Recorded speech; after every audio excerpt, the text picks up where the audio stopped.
guys ready? Sure. Well, this is an impressive center with a lot of important work that's happening here. This is a historic mission, by the way. I mean, if you think about it, there's nothing to model this after, because this has never happened before.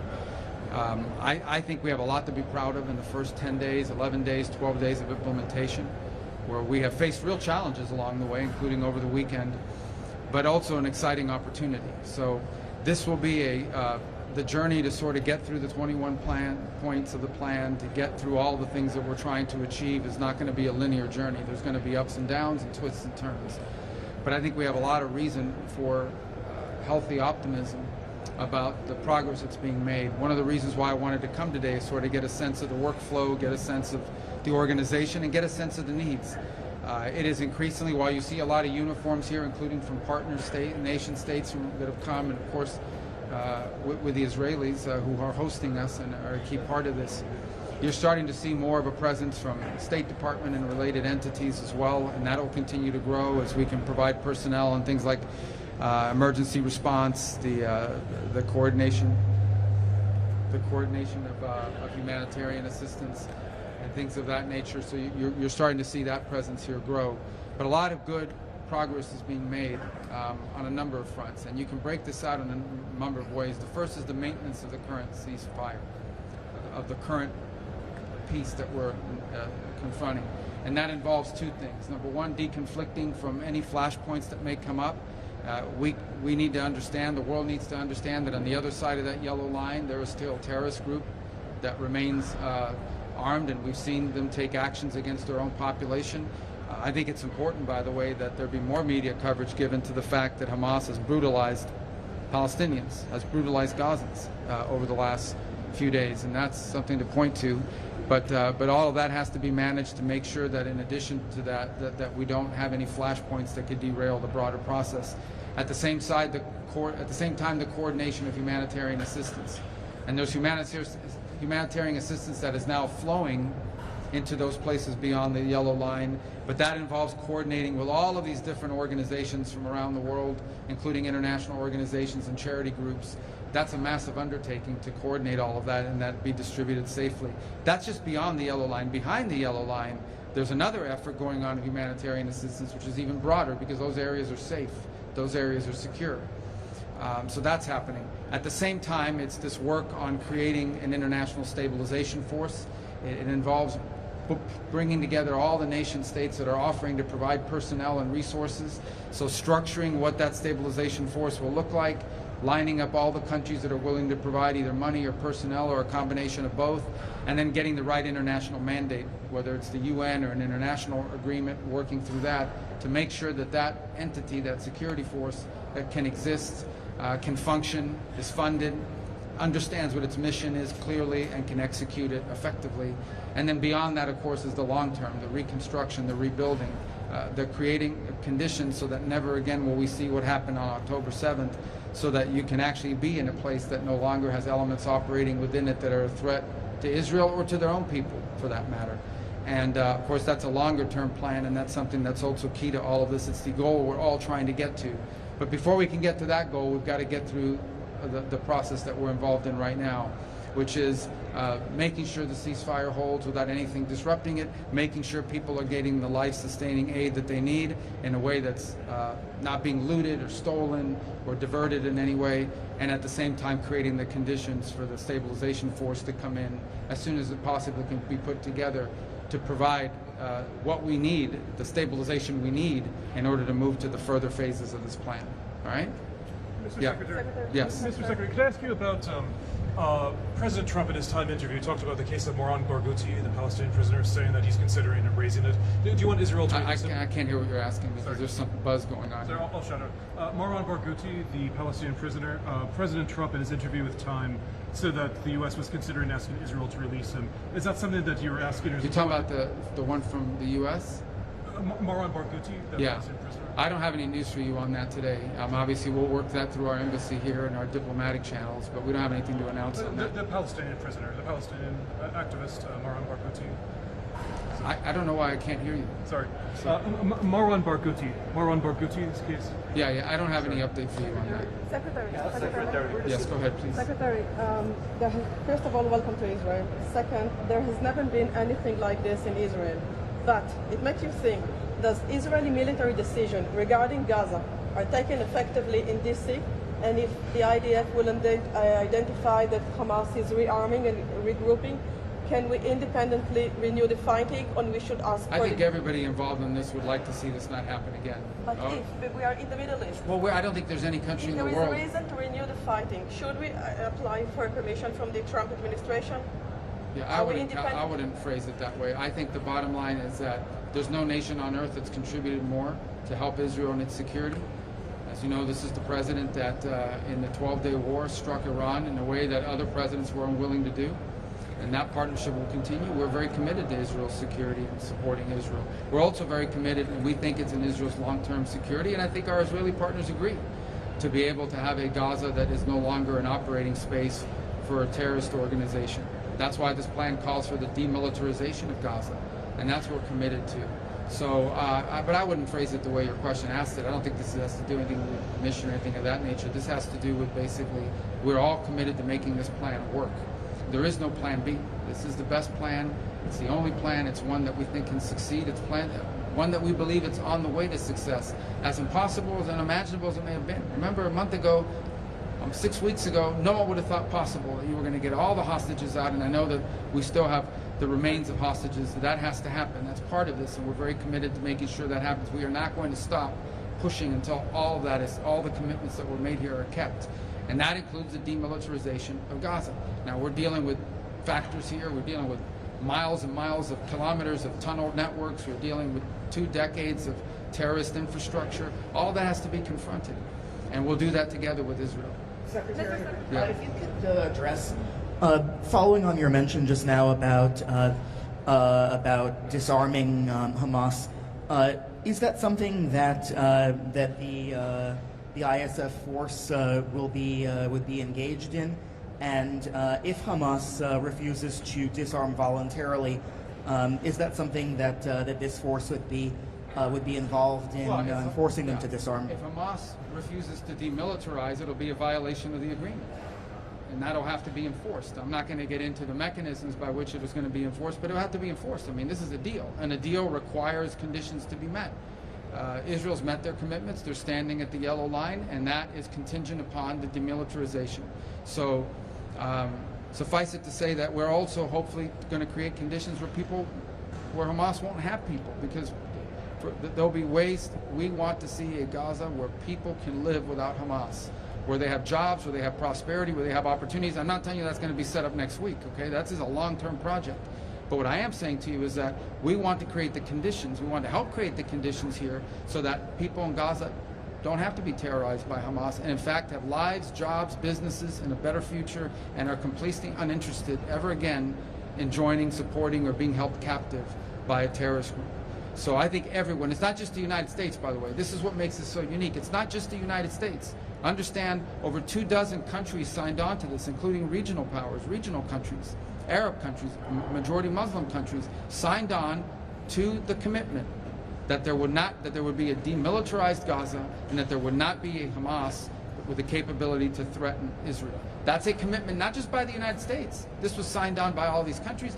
We fully expect that everyone will live up to those commitments. Mr. Secretary, the question, I think, from Israeli point of view, thank you, and welcome to Israel, by the way. I think the question from Israelis' point of view is that in the meantime, because everybody wants this plan, no question about that, in the meantime, as you mentioned, every day Hamas is rearming, pre-preparing, doesn't give back our dead hostages. So the question is whether in the meantime the US should let Israel to act on the other side of the Gaza Strip. In this way, the ISF future war will also be easier. That's the question. Thank you. Right now there's an agreement in place, right? And that requires both sides to live up to their commitments. If the deal, what you're describing to me means the deal fell apart.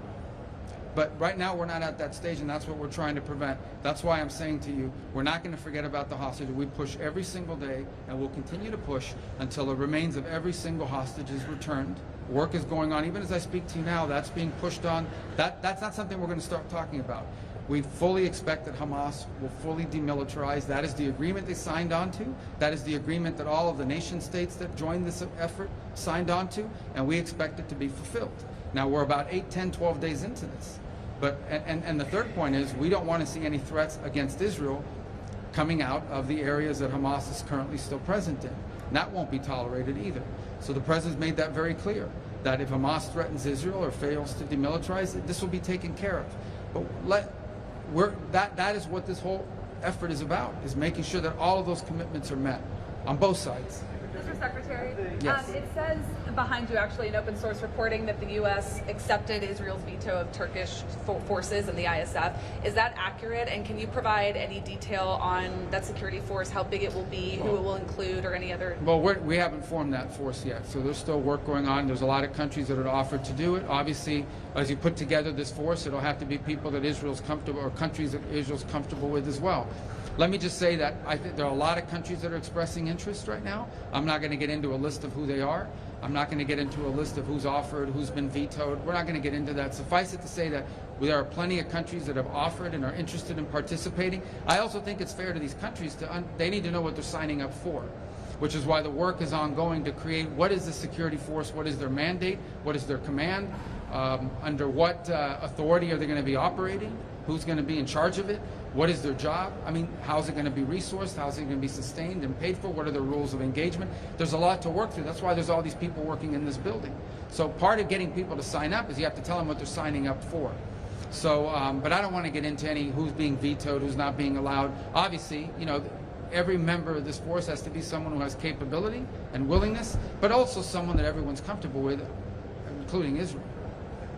If I could, right next to you stands the print of the Trump's 20-point plan, and as we can see in number 4, within 72 hours, Israel should take in all Israeli living and deceased hostages. Those 72 hours have passed a long time ago, and we're not seeing those hostages being returned fully.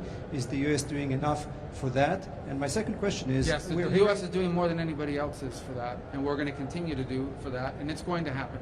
The remains are going to be released. That's going to happen. And my second question and if it doesn't, then the deal got broken, but it's going to happen. And the second question is about the technocratic government that would rule Gaza, the Palestinian government. We're hearing from Hamas that they are part of the committee that forms this government. Does that not miss all the point of what we're doing here? Yeah, I think everyone talking about that is getting way ahead of themselves. There's a lot of work to be done here, and there's going to be some impediments along the way and things of this nature that people put out there.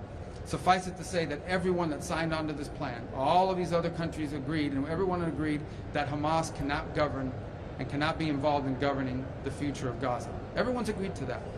Okay, so that has to be part of this, but we're not at that stage yet. Remember, we are still at the stage, even as all that's being worked on, we're at the stage of just trying to maintain the ceasefire. We're trying to be at the stage of getting humanitarian assistance to flow. We're trying to get to the stage of ensuring that all the commitments made, including the hostages, are lived up to. We're still at that stage where we have to ensure that there are no threats against Israel emanating from Gaza, because there are still terrorists inside of Gaza, particularly behind that yellow, or in front of that yellow line. So we're at that stage, and that's what everyone here is working on, even as we work on the other elements of the plan that you're outlining. This is a long-term plan. Before you get to all these 20 points and you get through all of this, is going to require a lot of work over a long period of time. All of that work is ongoing. We're not even 2 weeks into this. I think the progress that's been made in 12 days, 14 days since this was originally agreed to, is historic and extraordinary. There's nothing to compare this to. There's no other effort in modern history that you could look at and say, this is just like that. This is something very difficult, but worth doing. It'll be historic if it can be pulled off. We're committed to making sure that it happens. It will change the character. It will change Israel's security in the long term. It will change the character and the nature of the region in a positive way. We are committed to making that work, and we're committed to ensuring that every one of these points is lived up to. But it's not going to be an easy ride. There are going to be bumps along the road, but we have to make it work. There is no other alternative, and we feel good about the progress that's being made. Every day that goes by it gets better. We have work to do, guys. We still need more people involved in this. We still need more ideas more commitments to be lived up to. So this is going to be a journey, but it's one worth taking because we think it leads to something very special. Mr. Secretary, if I could ask you a question just a little closer to home. Yesterday, President Trump terminated trade negotiations with Canada. Have you spoken with Foreign Minister Anand? What can Canada do to resume these? Well, I think what happened is one of the leaders in Canada was running ads in the United States on tariffs that took President Reagan's words out of context. Even the Reagan Foundation criticized him for it. But I have not spoken. I've been traveling since yesterday. But I have not spoken to the foreign minister since then. But I mean, the president made his announcement that he suspended any trade talks with Canada for now. In an interview to Fox News, President Trump implied that Israel is a proxy of the U.S. Do you agree? I didn't hear that interview. He's never said that. Okay.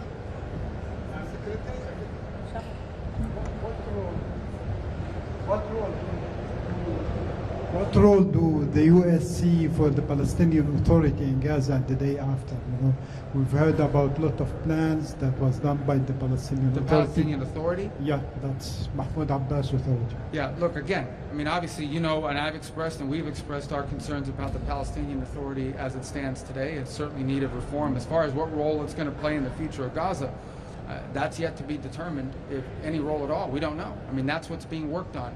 Again, this is very complex. And we are dealing with 30 or 40 years of mistakes, 30 or 40 years of terrorism, 30 or 40 years of deeply embedded problems, and we're about 14 days into this agreement. So right now we're trying to get through this, and part of that, the long-term governance of Gaza, that is not Hamas, it's not a terrorist organization, that's work that's going to need to be done. I mean, I can't prejudge what that's going to look like now, because that's going to be something that has to be worked on collectively with Israel, with partner nation states, and something everyone has, for it to work, everyone has to agree to it. For that to work, everyone has to agree to it. The work is happening, but we're not at that stage where I can tell you this is what it's actually going to look like. Nobody can tell you that. But I can tell you what it can't look like. It cannot be a place that is governed by anyone who wants to use it as a launch pad for attacks against Israel. If it is, then there'll be another war. There won't be any peace. There will never be peace as long as there's an area or a territory that's being used as a launch pad to threaten Israel's security. Everyone understands that, and everyone that signed on to this deal understands that.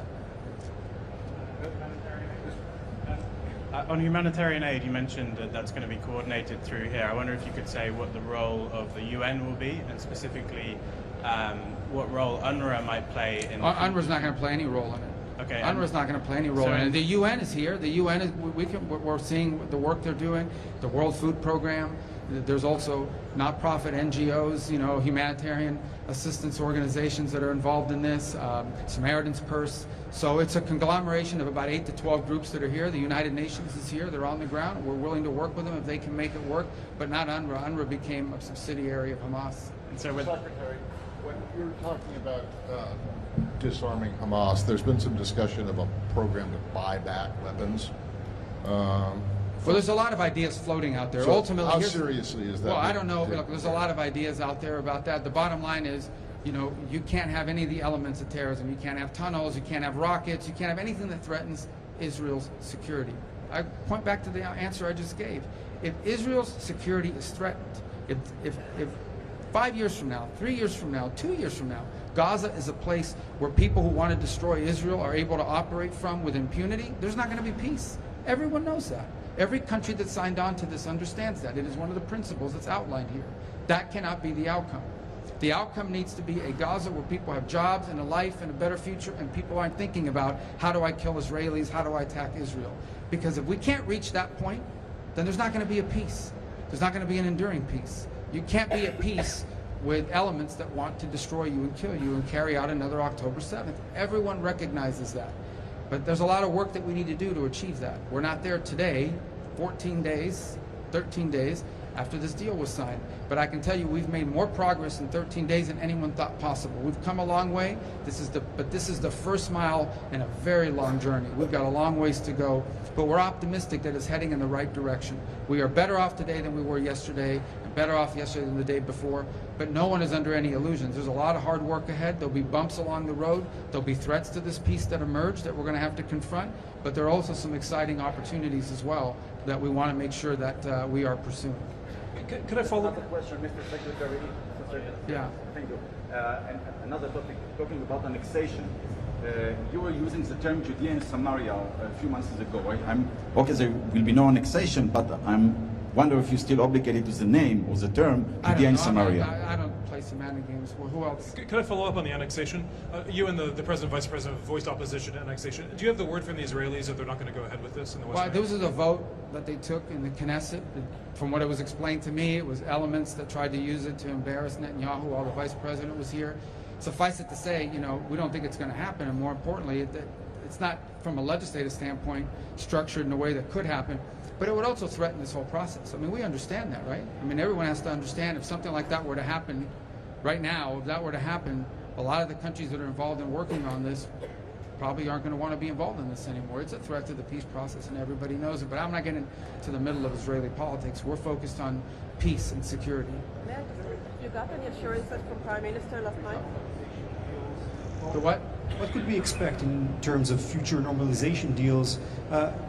After this ceasefire, we heard about Saudi Arabia, we heard about other countries. Is there anything you can tell to the Israeli people about the possible benefits of this deal? Well, I don't think I need to explain to the people of Israel the benefits of normalization with more countries, especially regional countries, some of whom were on track to do so before October 7th happened, and we were close. So I think you look at the Abraham Accords, we'll be very open about the fact that we'd like to expand it and add more countries to that. And we see this as mutually beneficial. It's not just beneficial for Israel, it's beneficial for these countries. We have a lot of countries that want to join, that have expressed interest in joining and want to join. So I think that would be great, and I think that could be a byproduct of achieving some of this. And well, I'm not going to mention the countries' names because it's up to them to announce it. They're going to say I announce them here, and they're going to then maybe they haven't even talked to their own people about it yet. But I think we know who some of them are, right? We know who some of them are, and we think it would be great. There's some bigger than others, but we'd like to have as many members of the Abraham Accords as possible. That work is going, and I think what we're doing here could help, create the momentum for that to occur. So yeah, I do think the Abraham Accords can grow. I think there's some countries you could probably add right now if we wanted to, but we want to do a big thing about it, and so we're working on it. But believe me, we have a whole unit at the State Department that works on that. Problem is, some of them are here working on this now, but they can work on two things at once. If I can follow up on the ISF, Mr. Secretary, is it the U.S.'s intent to deploy the ISF as a UN peacekeeping force under a UN Security Council? We haven't decided. Maybe. We don't know. I mean, that may be one route. The problem is that some of these countries can't participate in this unless they have a mandate from the UN, as an example. So maybe it'll be a UN resolution. That's one route. We could have an international agreement as well. We're working through that. I mean, we'll find the right formula to do it. It may be the UN.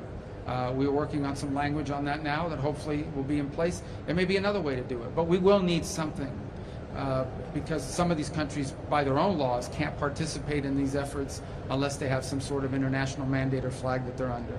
All right, I got time for one more. There's been a series of settler attacks against a village full of American citizens in the West Bank called Kermessiah. I was just wondering if you'd seen any of the videos of these attacks. I'm aware of the incidents, and I've seen, not recently, I've seen them, some of the ones that have been posted and some of the things on social media. Our embassy has worked on that topic and has expressed the U.S. opinion to the government.